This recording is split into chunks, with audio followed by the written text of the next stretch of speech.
సూర్యాపేట జిల్లా హుజూర్ నగర్ మఠంపల్లిలో దొంగతనాలకు పాల్పడుతున్న ముగ్గురిని పోలీసులు అరెస్టు చేశారు. వారి దగ్గర నుంచి 2 లక్షలకు పైగా విలువైన బంగారాన్ని స్వాధీనం చేసుకున్నారు. నిందితులను రిమాండ్కు తరలించామని పోలీసులు తెలిపారు.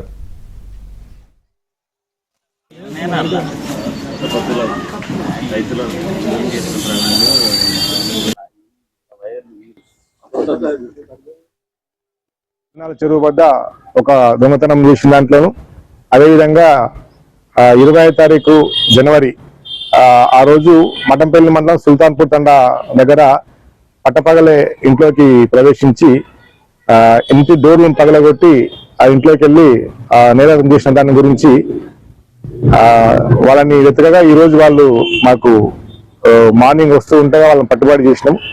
పట్టుబడి చేసి వాళ్ళ దగ్గర నుంచి మొత్తం ఈ 2 నేరాలకు సంబంధించి 4 తులాల 4 గ్రాముల 300 మిల్లీగ్రాములకు సంబంధించినటువంటి వస్తువును రికవర్ చేయడం జరిగింది. అదొక పుస్తల తాడు మరియు చెయ్యి కమ్మలు 2 రింగులు మరియు ఒక లాకెట్. వీటిని పట్టుబడి చేసేసి వీటి విలువ సుమారు 2,30,000 వరకు వీటి విలువ ఉంటుంది. ఆ నేరస్తులను కూడా కోర్టు ముందు హాజరుపరచడం జరుగుతుంది.